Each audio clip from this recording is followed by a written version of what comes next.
Bismillahirrahmanirrahim. Assalamualaikum warahmatullahi wabarakatuh.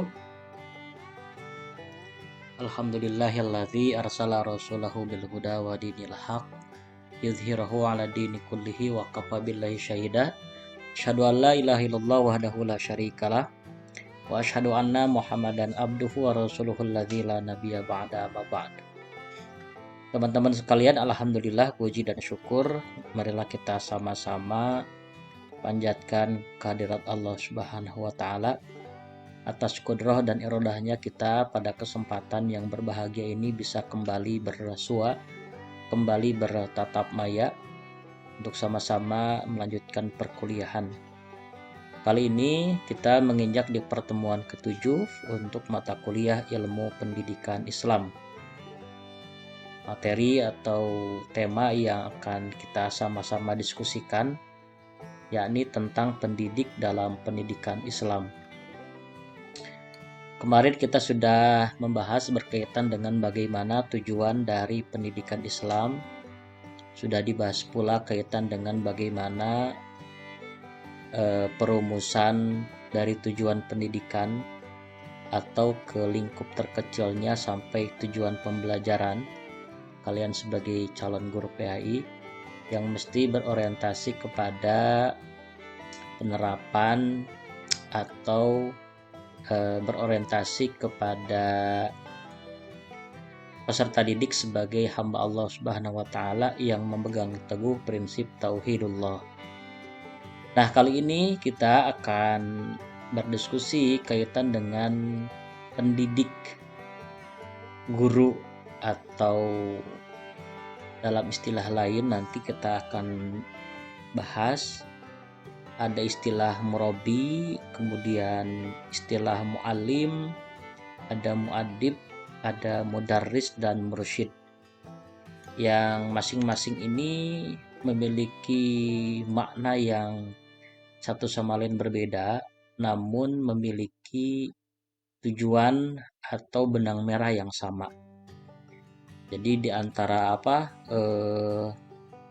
murabi, kemudian mu'alim, mu'adib, mudarris, dan mursyid ini sama-sama memiliki benang merah yang sama ya.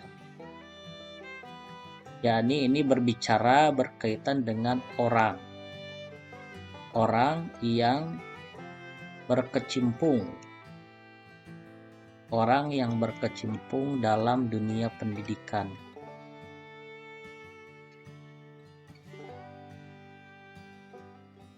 Oke.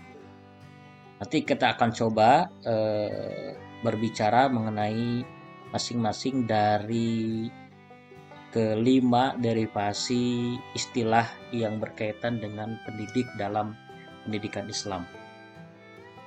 Baik teman-teman, nah kita akan ulas kaitan dengan makna atau pengertian dari pendidik itu sendiri. Nah, pendidik dalam Islam adalah orang-orang yang bertanggung jawab terhadap perkembangan peserta didiknya dengan upaya mengembangkan seluruh potensi peserta didik, baik potensi afektif atau rasa kognitif, cipta maupun psikomotor atau karsa. Jadi berkaitan dengan pengertian ini, maka ada satu tugas yang luar biasa daripada pendidik. Yang pertama ini yaitu orang yang bertanggung jawab nih. Bertanggung jawab terhadap apa? Nah, terhadap perkembangan dari peserta didik. Perkembangan apanya? Ya, seluruh potensi. Jadi potensi ya peserta. Nah, potensi peserta didik ini setidaknya ada potensi afektif ya. Nah, ini afektif kaitan dengan rasa. Afektif, kemudian kognitif,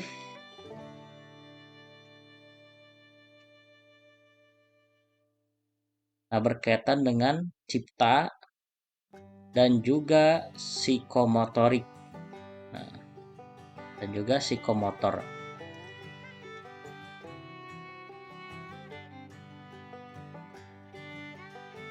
Afektif ini berkaitan dengan rasa, ya ini lebih kepada psikis, lebih kepada psikis. Kalau kognitif ini lebih kepada intelektual. Kalau psikomotor ini lebih kepada skill. Nah, jadi yang dikembangkan itu bagaimana perasaannya, kemudian bagaimana intelektualnya, dan juga skill yang dikembangkan oleh pendidik, oleh kita gitu. Jadi di bawah tanggung jawab pendidiklah kemudian anak bisa berkembang potensinya. Potensi kognitif ditandai dengan nilai-nilai mata pelajaran, tahu kaitan literasi, numerasi, dan sebagainya. Kemudian afektif ini berkaitan dengan bagaimana anak itu bisa mempertahankan nilai susila, nilai moral, nilai pantas dan tidak pantas yang kemudian bisa menjadi bekal untuk kehidupannya. Dan juga skill itu ada soft skill ya, ada soft skill, ada hard skill. Kedua ini mesti dikembangkan di bawah arahan dari seorang guru, dari seorang peserta didik begitu. Dari seorang pendidik. Nah, sementara menurut Suryo Subrata ya, dikatakan bahwa pendidik juga berarti orang dewasa yang bertanggung jawab memberi pertolongan pada peserta didiknya dalam perkembangan jasmani dan rohaninya agar mencapai tingkat kedewasaan, kemudian mampu berdiri sendiri dan memenuhi tingkat kedewasaannya, mampu mandiri dalam memenuhi tugasnya sebagai hamba dan khalifah Allah Subhanahu wa taala, dan mampu melakukan tugas sebagai makhluk sosial dan makhluk individu yang mandiri. Jadi poin-poin yang bisa kita ambil dari pengertian ini, yang pertama adalah perkembangan jasmani dan rohani dari seorang siswa ya. Kemudian tingkat kedewasaan, dewasa begitu. Kemudian mandiri dalam memenuhi tugasnya sebagai hamba dan khalifah fil ard.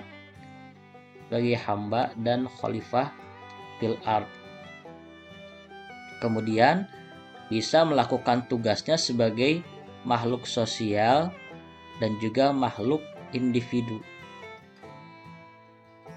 Nah, ini yang dikembangkan oleh kita, oleh seorang pendidik.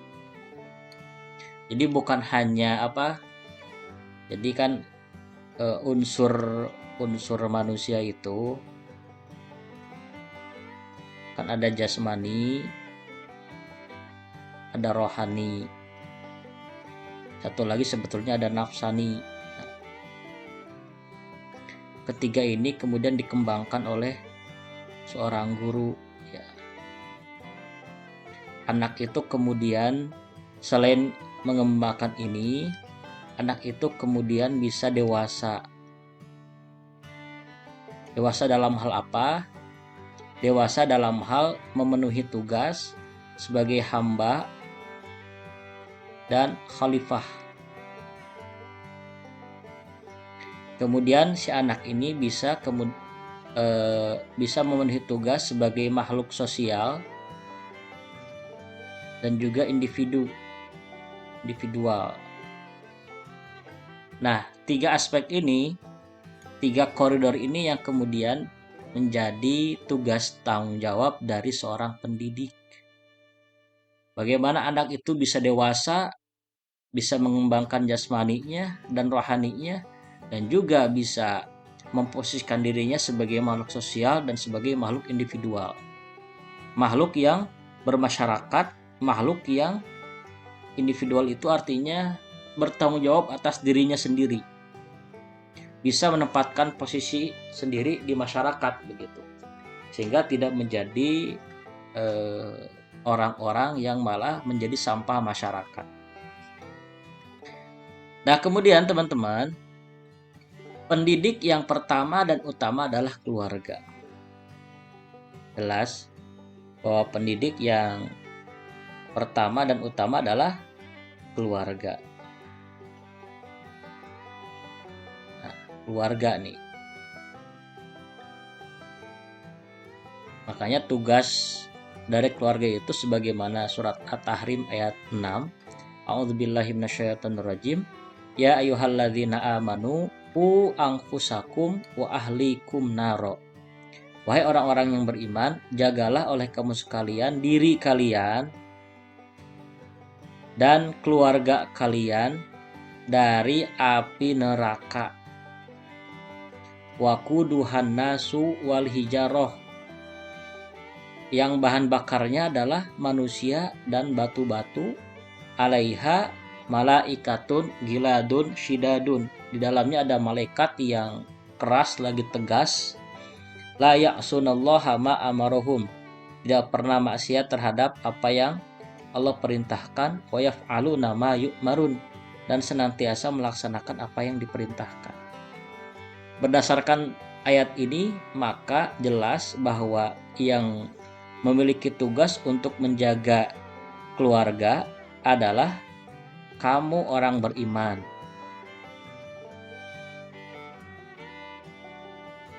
Kalian kan orang beriman insya Allah. Maka sebagai orang beriman punya tugas menyelamatkan diri, dua, keluarga dari neraka. Nah, dalam rangka menyelamatkan diri dan keluarga dari neraka, maka dilalui dengan proses pendidikan. Makanya yang utama itu adalah keluarga, orang tua begitu. Ayah ya. Ayah sebagai kepala keluarga punya tugas yang berat untuk menyelamatkan keluarga dari api neraka. Nah, dalam proses penyelamatan itu maka dilakukanlah apa yang disebut dengan pendidikan. Nah, lantas kemudian teman-teman, karena beberapa hal pembagian kewenangan pendidik itu disampaikan kepada lembaga pendidikan. Orang tua kan kadangkala ya, orang tua kadangkala sibuk dengan pekerjaan. Sehingga karena sibuk dengan pekerjaan, orang tua kemudian menyampaikan kewenangan mendidik kepada sebuah lembaga pendidikan.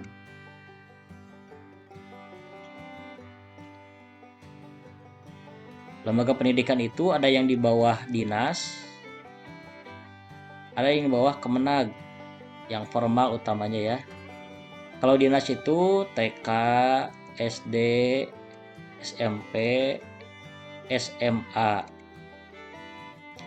Kemenag, RA, kemudian MI, MTS, dan MA, sampai perguruan tinggi ya. Ada universitas umum, ada universitas keagamaan. Nah, tugas utama kan orang tua ya, sebagai orang yang pertama dan utama dalam mendidik anak keluarga dari api neraka.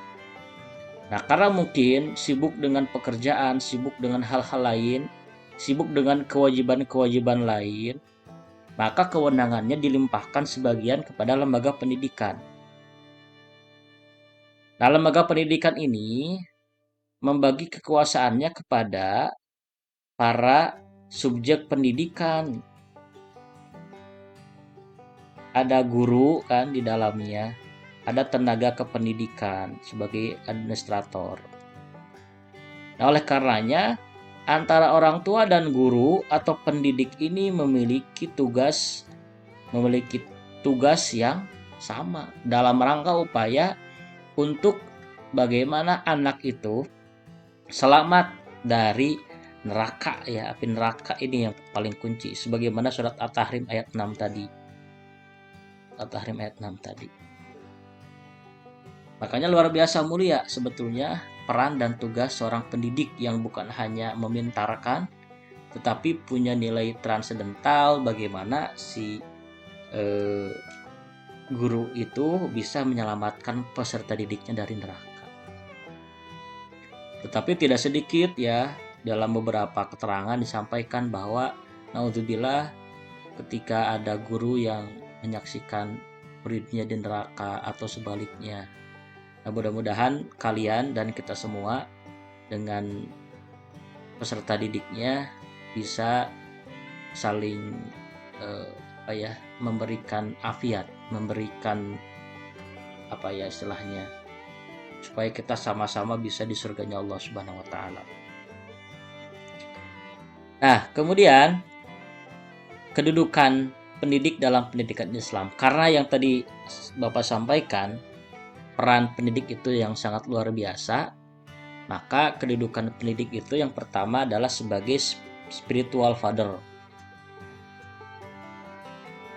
Spiritual father itu identik dengan religiusitas.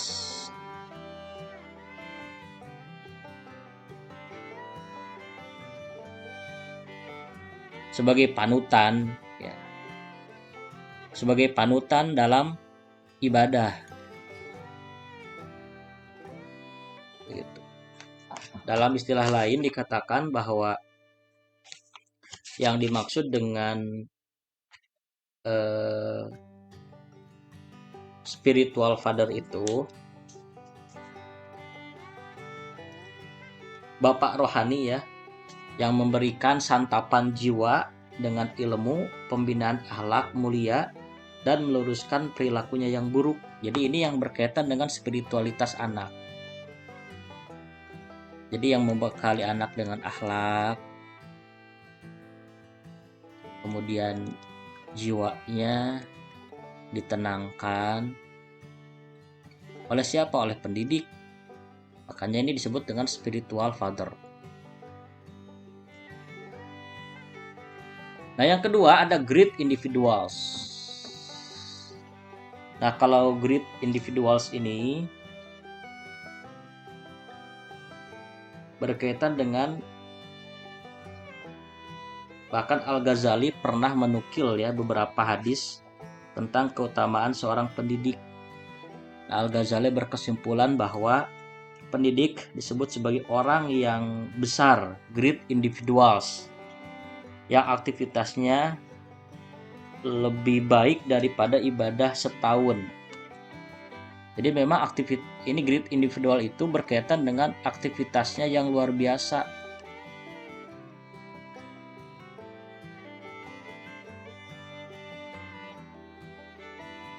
Guru itu kan mendidik orang gitu. Guru itu punya kewajiban pertama dalam hal administrasi,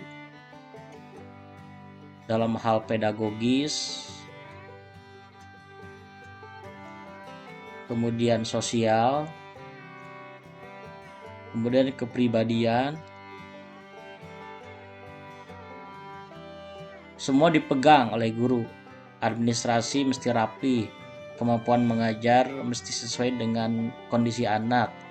Di masyarakat selalu menjadi panutan. Ya. Kemudian kepribadiannya senantiasa dilihat, sehingga disebut dengan great individuals. Kemudian pelita ya, atau siroj, cahaya. Ya, karena memang di masyarakat guru itu dipandang sebagai orang yang berpengaruh ya, orang yang berpengaruh, sehingga dilihat ya. Kemudian petuah-petuahnya dijadikan patokan.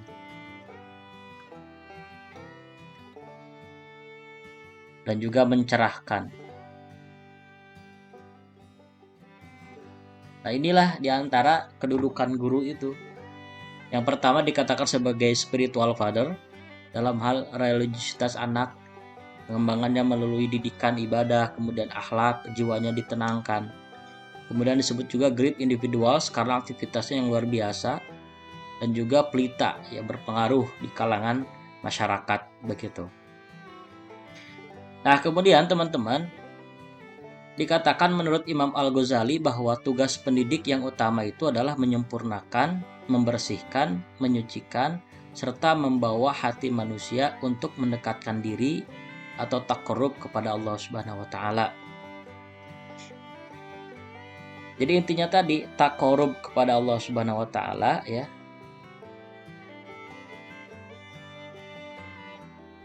Lalu kemudian apa? Selamat dari api neraka. Alhamdulillah ya, kalau ada orang yang menyaksikan gurunya masuk ke neraka, naudzubillah. Makanya di antara tugas-tugas ini ada menyempurnakan, kemudian membersihkan, menyucikan, membawa hati manusia untuk mendekatkan diri kepada Allah ini tiada lain tiada bukan adalah untuk menyelamatkan dirinya dan keluarganya dan muridnya dari api neraka, sebagaimana tadi dalam surat At-Tahrim ayat 6. Jadi luar biasa mulia tugas pendidik ya, tugas guru, tugas kalian nanti luar biasa. Bukan hanya menjejali anak dengan kemampuan-kemampuan nalar, tetapi hatinya, kemudian pikirannya, dan juga batinnya terisi dengan nilai-nilai spiritual sehingga bisa mendekatkan diri kepada Allah Subhanahu wa taala.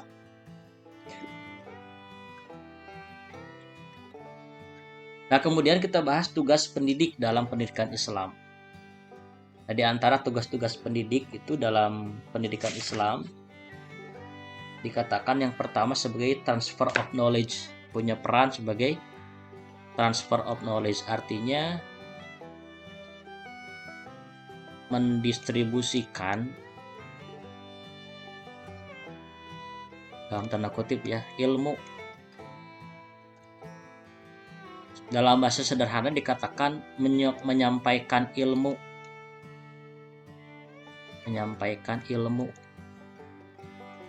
Jadi apa yang kita tahu, apa yang kalian tahu, sampaikan lagi kepada anak. Misalkan kaitan dengan pelajaran PAI, babnya bab sholat. Anak didik kan tidak tahu tata cara sholat, apa itu sholat, waktu-waktu sholat, maka ajarkanlah oleh kita. Maka di sana ada fungsi transfer of knowledge, menyampaikan apa yang kita tahu. Yang kedua adalah manager of learning, pengelolaan pembelajaran. Pengelola pembelajaran.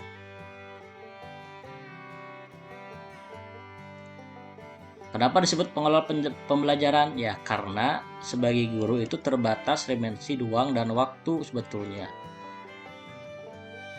Ruang dan waktu.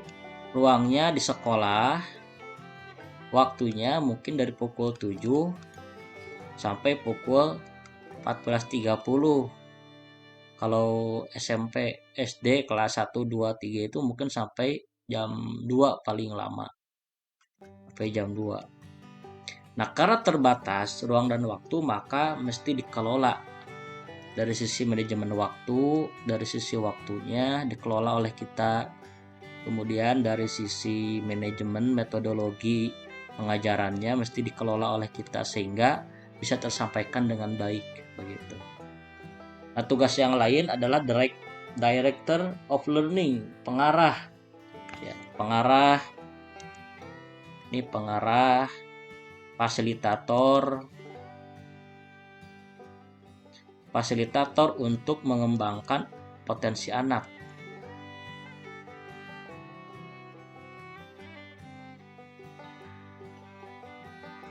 Jadi guru itu tugasnya menjadi perantara antara apa yang diinginkan oleh peserta didik, bakat apa yang dimiliki oleh peserta didik, dengan fasilitas yang dimiliki oleh sekolah, oleh lembaga pendidikan.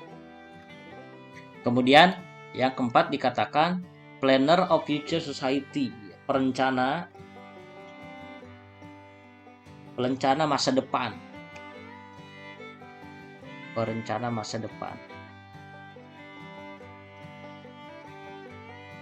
Nah, di balik peran seorang tokoh sukses ya, tokoh sukses, maka kita jarang atau senantiasa lupa menyoroti kontribusi guru. Misalkan, makanya kalau guru itu suka nanya kepada anak-anak, "Dek, cita-cita kamu apa?" gitu kan. Nah, bagaimana itu bukan sekedar formalitas menanyakan, tetapi memang di sana ada peran guru untuk bisa menjembatani dari apa yang dicita-citakan oleh anak menjadi sesuatu atau menjadi mudah direalisasikan. Sehingga ini menjadi penting, tugas di antara pendidik itu adalah planner of a future society, rencana untuk masa depan. Nah, selanjutnya dikatakan pula bahwa guru itu menurut Rustia punya tugas yang pertama sebagai pengajar yang sifatnya instruksional, yang bertugas merencanakan program pengajaran dan melaksanakan program yang telah disusun serta mengakhiri dengan pelaksanaan penilaian setelah program dilakukan. Ini sifatnya rutinitas seorang guru sebagai profesional.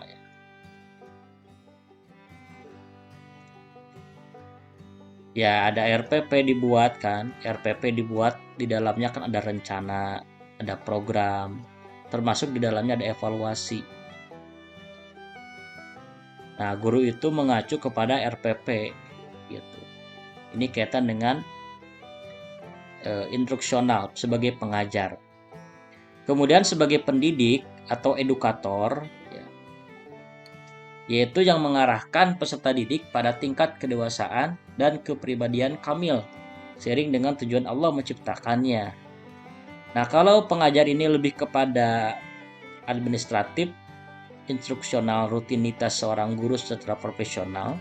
Nah, kalau pendidik edukator ini lebih mengarahkan kepada karakter anak, karakter peserta didik sebagai insan kamil.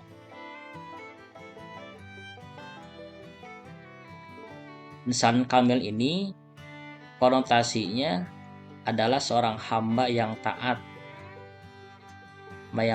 kepada Allah.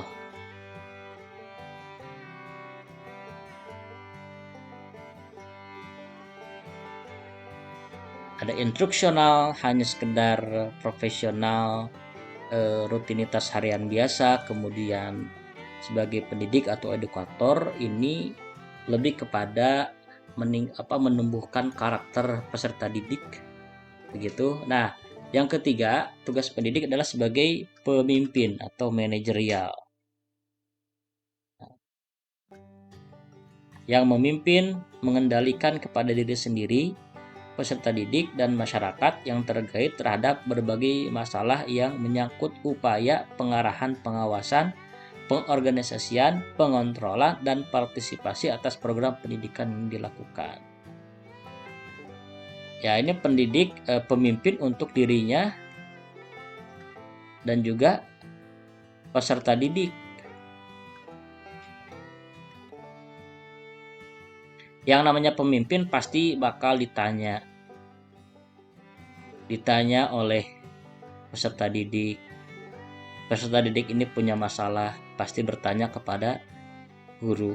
Nah, guru ini sebagai pemimpin harus solutif, harus mendengar dari masalah yang ditanyakan oleh anak, kemudian selesaikan. Nah, ini ada upaya pengarahan tadi kan, pengarahan. Kemudian diawasi apakah masukannya dilaksanakan atau tidak. Kalau misalkan ada kendala di organisasi oleh guru, gimana proses implementasinya, kemudian dikontrol oleh guru. Nah, dan partisipasi atas program pendidikan yang dilakukan.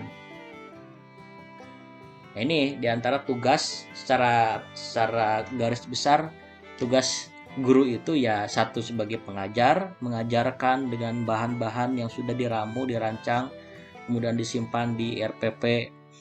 Sebagai pendidik, edukator, artinya punya tanggung jawab untuk mengembangkan karakter peserta didik, bukan hanya sekedar transfer of knowledge begitu. Dan juga sebagai pemimpin yang bisa mengarahkan, yang bisa mengawasi, mengorganisasi setiap masalah yang ada di tengah-tengah peserta didik begitu. Begitu luasnya dan luar biasa apa yang menjadi tugas seorang pendidik. Nah, kemudian kita bahas karakter tugas pendidik dalam pendidikan Islam berdasarkan nama ya. Tadi di awal sudah disampaikan, kadang disebut ustadz, disebut mu'alim, kadang disebut murabi, mursyid, kemudian kadang disebut mudarris dan juga mu'addib. Nah, bagaimana konteksnya begitu? Nah, konteksnya misalkan ustadz. Ustadz ini ialah orang yang berkomitmen dengan profesionalitas yang melekat pada dirinya. Sikap dedikatif, komitmen terhadap mutu proses dan hasil kerja, serta sikap continuous improvement. Artinya, Ustadz ini dedikatif atau pengabdian. Pengabdian terhadap mutu dan mutu ya.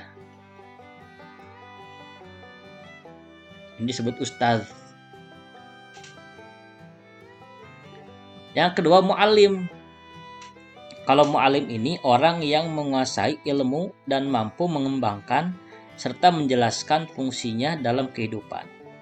Menjelaskan dimensi teoritis dan praktisnya sekaligus melakukan transfer ilmu pengetahuan, internalisasi serta implementasi amaliyah.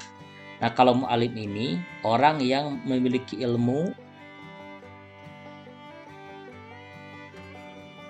lalu ilmu ini disampaikan kepada peserta didik atau kepada audiens terhadap apa yang dimilikinya. Majelis taklim ini kan menyampaikan pengetahuan agama kepada jamaahnya dari sisi teoritis begitu, dari sisi teoritis, dari sisi praktisnya, sampai bisa dilaksanakan oleh jamaah, dalam hal ini oleh peserta didik. Kalau ustadz itu, penyebutan ustadz itu lebih kepada dedikasinya kan, dedikasi pengabdian terhadap mutu begitu. Nah, kalau dikatakan mu'alim ini orang yang berilmu, yang sehari-harinya transfer of knowledge, transfer pengetahuan kepada audiens dari sisi dimensi teoritis dan praktisnya. Nah, sementara sebutan murabi ini ditujukan kepada orang yang mendidik dan menyiapkan peserta didik agar mampu berkreasi serta mampu mengatur dan memelihara hasil kreasinya untuk tidak menimbulkan malapetaka bagi dirinya, masyarakat, dan alam sekitarnya. Murabi, rob itu kan, ini murabi ini dari rob, artinya mengurus. Seorang murabi ini punya tugas mendidik dan menyiapkan peserta didik agar mampu berkreasi, dan kreasi ini oleh peserta didik bisa diatur, kemudian dipelihara kreasinya. Supaya apa? Supaya tidak terjadi malapetaka. Nah, ini tugas murabi nih. Si anak punya bakat, kemudian bakatnya disalurkan lewat kontrol murabi, dikembangkan lewat kendali murabi. Jangan sampai bakatnya itu justru malah menjerumuskan kepada hal-hal yang negatif begitu. Kemudian kalau mursyid ini lebih kepada orang yang mampu menjadi model atau sentral identifikasi diri atau menjadi pusat panutan, teladan, dan konsultan bagi peserta didiknya. Kalau mursyid ini konotasinya berat ya, karena menjadi model sentral atau panutan dalam hal apapun sebetulnya ini. Dan mursyid ini biasa digunakan di istilah-istilah tarekat ya, biasanya tarekat Naksabandia misalkan. Kemudian di Suryalaya kan ada istilah Abah Anom. Nah, ini merupakan seorang mursyid yang menjadi model sentral panutan begitu. Tapi bukan nabi, manusia biasa sebetulnya seperti kita. Cuman karena sudah mencapai tingkatan jalan tasawuf yang tinggi, kemudian memiliki pengaruh terhadap yang lain, maka orang itu kemudian dikatakan sebagai mursyid. Begitu. Kemudian ada mudarris. Nah, kalau mudarris ini orang yang memiliki kepekaan intelektual dan informasi serta memperbarui pengetahuan dan keahliannya secara berkelanjutan dan berusaha menjelaskan peserta didiknya, memberantas kebodohan mereka, serta melatih keterampilan sesuai dengan bakat, minat, dan kemampuannya. Jadi kalau ini lebih kepada akademis ya, akademisi. Jadi senantiasa mengupdate informasi, kemudian mengupgrade keahlian secara berkesinambungan, berkelanjutan, agar apa yang ditemukannya ini bisa memberantas kebodohan.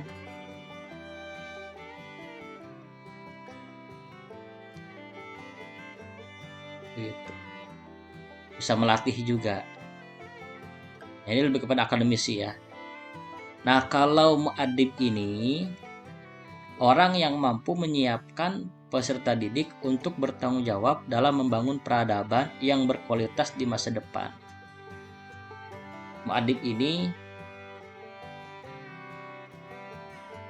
biasa atau seakar dengan takdib. Takdib ini merupakan istilah pendidikan yang digaungkan oleh Syed Naqib Alatas.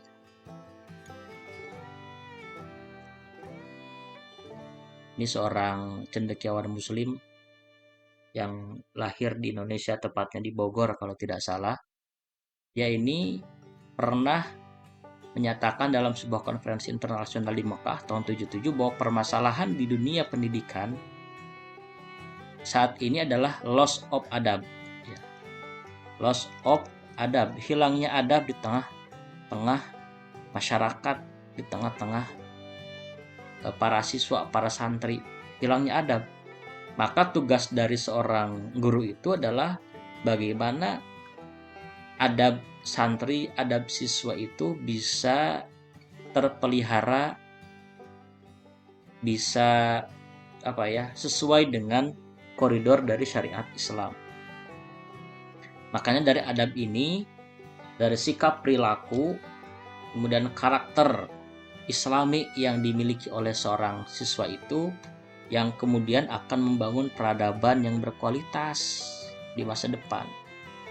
Dengan kemudian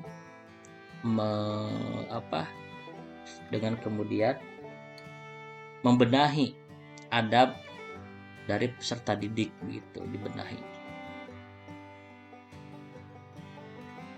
Nah, itu diantara 6 karakter tugas pendidik dalam pendidikan Islam.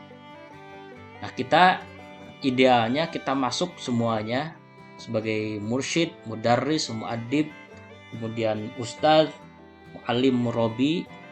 Tapi setidaknya kita kalau misalkan tidak mampu semuanya, kita bisa memilih satu di antaranya, di antara karakter kita. Apakah kita nanti masuknya seorang akademisi, seorang mudarris begitu, atau seorang muadib yang bisa memenahi adab para siswa, atau mursyid menjadi model sentral, panutan yang menjadi panutan para peserta didik begitu. Silakan, nanti kalian pilih saja. Nah, kemudian sekarang kompetensi pendidik dalam pendidikan Islam setidaknya ada 5 ya menurut Abdul Mujib. Yang pertama itu kompetensi pertama harus menguasai materi keislaman yang komprehensif dan wawasan keilmuan lainnya. Jelas materi ini harus komprehensif.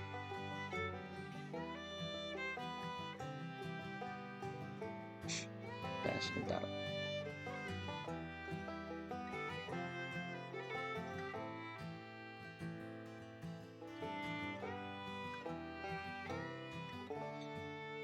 Yang kedua ada penguasaan strategi ya. Nah, strategi ini berkaitan dengan metode mengajar, harus mampu bisa merancang evaluasi, kemudian bisa menerapkan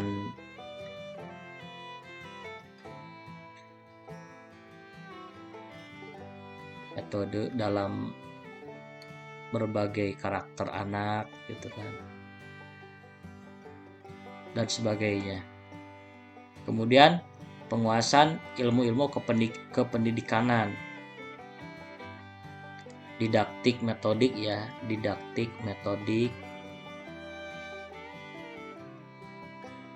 Jadi harus dikuasai metode-metode pembelajaran contoh kecilnya, dan juga aturan-aturan yang berkaitan dengan kependidikanan. Kemudian memahami prinsip-prinsip dalam menafsirkan hasil penelitian pendidikan.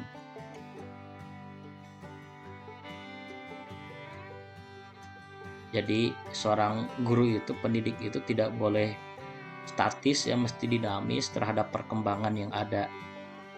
Penelitian pendidikan yang baru, kemudian kita telaah, kita analisa, lalu kemudian kita aplikasikan dalam kehidupan pembelajaran kita.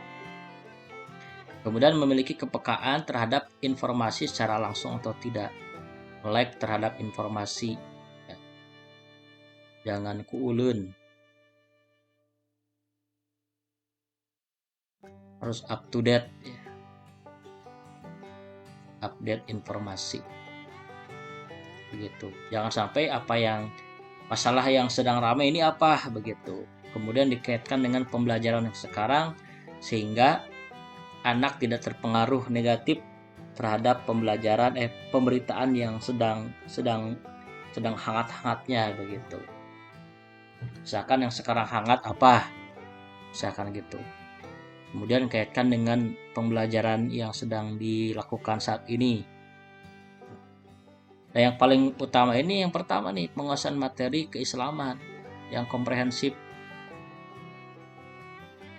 Jangan sampai menjadi guru yang dol mudil, sesat menyesatkan, asal bunyi.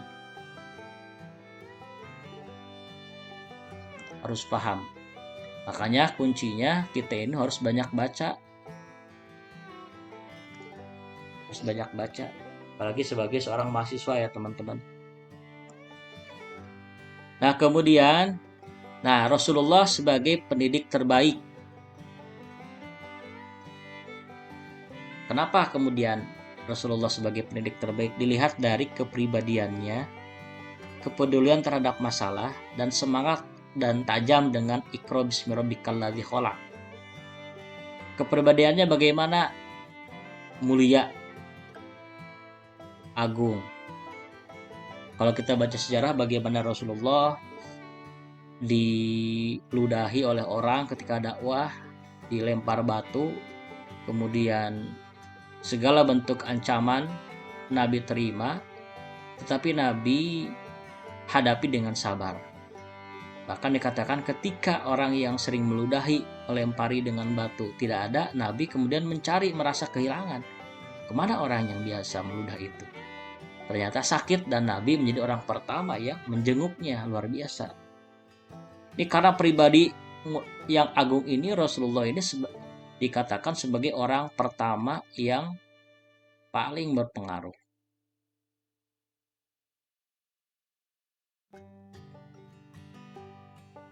Makanya kepribadian di hadapan peserta didik harus dijaga. Marwah atau wibawa kita di tengah-tengah peserta didik mesti dijaga. Dekat dengan peserta didik boleh saja, tetapi tetap mesti ada batasan. Jangan sampai tidak ada batasan. Yang kedua, kepedulian terhadap masalah. Peka terhadap masalah ya kalau Rasul itu. Ada masalah tidak dinanti-nanti, langsung selesaikan. Sehingga tidak muncul masalah-masalah baru yang justru akan membuat masalah yang tadinya kecil menjadi besar ya, karena masalah kecil tadi dibiarkan istilahnya tidak cepat diselesaikan sehingga menguap dan bahkan kemudian membesar dengan asumsi-asumsi yang ada begitu. Yang ketiga, semangat dan tajam dengan Iqra bismi rabbikal ladzi khalaq. Baca tadi kan, Nabi itu baca situasi, baca kondisi, baca momentum Rasul itu. Bagaimana suksesnya momentum Futuh Mekah? Karena Nabi membaca situasi sehingga sukses kemudian sampai kota Mekah bisa dikendalikan, direbut oleh Islam. Berhala-berhala kemudian dihancurkan. Nah kemudian, formula menjadi pendidik yang berhasil ada 3 ya. Ada 3 formula pendidik berhasil. Yang pertama ada kompetensi personal religius, ada kompetensi sosial religius, dan kompetensi profesional religius. Ini menjadi tugas mandiri ya. Silakan kalian jabarkan, tidak usah panjang-panjang. Kali ini boleh diketik aja lah gak apa-apa. Boleh diketik. Nanti diupload di link Drive yang sudah disediakan. Boleh diketik ya. Nah, kemudian kita bicara etika nih. Ini pembahasan terakhir kaitan dengan etika. Menurut Ibnu Jamaah yang dikutip oleh Abdur Amir Syamsuddin. Etika yang terkait dengan dirinya sendiri ini yang pertama. Etika yang terkait dengan dirinya sendiri ada 2, yaitu memiliki sifat-sifat keagamaan yang baik, meliputi patuh tunduk terhadap syariat Allah dalam bentuk ucapan dan tindakan, baik yang wajib maupun yang sunnah. Senantiasa membaca Al-Quran kepadanya baik dengan hati maupun lisan. Memelihara wibawa Nabi Muhammad dan menjaga perilaku lahir batin. Sikap terhadap diri nih, ini yang pertama. Bagaimana pengembangan diri mesti perhatikan. Pengembangan diri, update diri. Update diri itu yang berkaitan dengan ilmu maupun iman. Kualitas ilmu, kualitas iman diupdate, diupgrade. Sehingga mesti membaca Quran nih, baik yang dengan hati maupun dengan lisan, yang kemudian terimplementasi dalam perilaku. Jadi bukan hanya sebatas baca saja, tetapi dengan membaca itu berimplikasi terhadap kehidupan keseharian. Yang kedua, memiliki sifat-sifat akhlak yang mulia, seperti menghias diri, ahli dengan memelihara diri dari diri dari khusyuk, rendah hati, menerima apa adanya, zuhud, memiliki daya hasrat dan hasrat yang kuat. Daya dan hasrat yang kuat. Rendah hati ya, jadi guru itu. Bukan rendah diri ya. Khusyuk, zuhud, sederhana. Tidak glamor, tidak mewah-mewahan. Ini perlu dijaga. Ini etika seorang guru. Rendah hati, khusyuk, kemudian zuhud sederhana. Zuhud itu bukan berarti tidak memiliki apa-apa. Dia punya kesempatan untuk glamor begitu, tetapi dia memilih sederhana. Kemudian yang kedua, etika terhadap peserta didiknya. Ada dua pula, ada sifat-sifat sopan santun. Sopan santun ini kaitan dengan akhlak mulia. Disopan ya ke peserta didik itu. Kemudian sifat-sifat yang memudahkan dan menyenangkan dan menyelamatkan. Jadi tidak memberatkan seorang guru itu. Tapi tetap harus proporsional. Tidak terlalu mudah, tidak terlalu gampang. Tidak terlalu sulit begitu. Orangnya pun menyenangkan. Disenangi oleh guru, kemudian tidak mencekam. Ini yang paling ditakutkan oleh peserta didik. Dan etika yang terakhir adalah etika dalam proses belajar mengajar. Yang tadi muhniyah, bukan ini. Ini muhniyah maksudnya, muhniyah. Memudahkan, menyenangkan ketika belajar dan menyelamatkan. Kemudian sifat-sifat seni mengajar yang menyenangkan sehingga para peserta didik tidak merasa bosan. Makanya belajarlah is breaking ya. Supaya pembelajaran itu tidak bosan, apalagi untuk kalangan SD, SMP, bahkan SMA pun rentan sekali untuk anak mudah bosan. Anak SD itu paling lama 10 menit lah bisa fokus. Makanya kita mesti beretika dalam mengajar. Salah satu etikanya adalah ini, sifat seni mengajar yang menyenangkan. Nah itu teman-teman barangkali yang bisa Bapak sampaikan pada kesempatan kali ini. Mudah-mudahan tidak puas sehingga bisa kalian mencari referensi lain. Mudah-mudahan kita termasuk pembelajar yang baik, kemudian menjadi pendidik yang baik. Kita semua termasuk kategori menjadi orang yang bermanfaat untuk orang lain. Aqulu qouli hadza wa astaghfirullah li wa lakum. Wassalamualaikum warahmatullahi wabarakatuh.